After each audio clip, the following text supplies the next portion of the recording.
Kinumpirma ni dating Pangulong Rodrigo Duterte ang plano niyang muling tumakbo bilang alkalde ng Davao City, isang posisyon na matagal niyang hinawakan bago siya maging Pangulo noong 2016.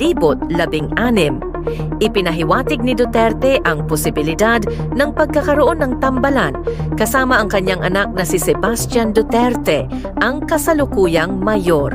Sa kabila ng mga panawagan na tumakbo siya bilang senador sa 2025 midterm elections, tinanggihan ni Duterte ang mga mungkahing ito, binanggit ang kanyang edad at kawalan ng interes sa isang pambansang kampanya. Nauna nang nabanggit ng kanyang anak na si Vice Presidente Sara Duterte na maaring tumakbo ang kanyang ama, kasama ang mga kapatid niyang sina Sebastian at Davao City Rep. Paulo Duterte para sa mga pwesto sa Senado.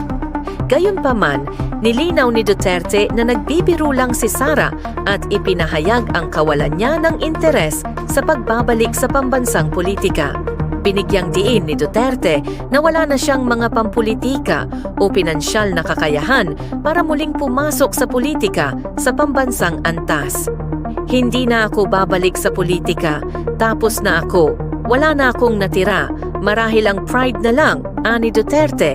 Ito ay nagsasaad ng kanyang posibleng pagbabalik sa lokal na pamahalaan, kung saan nagsilbi siyang alkalde ng Davao City sa loob ng mahigit 2 dekada bago maging ika-16 na Pangulo ng Pilipinas.